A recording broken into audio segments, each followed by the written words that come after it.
আসসালামু আলাইকুম। আজকের এই দিনটা ছিল আমার জন্য বিশেষ একটা দিন। আমাকে যে ঘোরাচ্ছে শি ইজ মাই বস। আপনারা হয়তো গেস করতে পেরেছেন যে আমার বস এবং আমাদের মধ্যে সম্পর্কটা কেমন। আর এই সম্পর্কের কারণেই আলহামদুলিল্লাহ আমার সবচাইতে বসকে ভালো লাগে যে সে যে কতটা পজিটিভ মাইন্ডের এটা কল্পনাও করতে পারবেন না।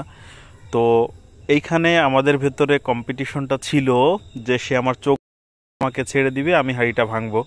তো এই খেলাটাই ছিল আমাদের কোম্পানির প্রোডাকশন সাইড উদ্বোধনের সময় আমাদের অনুষ্ঠান হয় এই অনুষ্ঠানে। তো ওই দিনটা আমার জন্য স্পেশাল একটা দিন ছিল এবং খুবই মজাও করেছি আমরা। তো দেখেন আমি কিভাবে আসলে টার্গেট করে আমি সাকসেস হতে পেরেছি। যদিও পাশ থেকে সবাই বিভিন্ন রকমের কথা বলছিল, আমি কারো কথায় কান্না দিয়ে নিজের কনফিডেন্স নিয়ে নিজেই আসলে শেষমেশ আমি উইন হয়ে গেছি। তো ওই দিনের অনুষ্ঠানের কথা আমি আজও ভুলতে পারিনি। তো এই জন্যই আমি আজ এই ভিডিওটা আপলোড করে দিলাম। ধন্যবাদ সবাইকে, সবাই ভালো থাকবেন।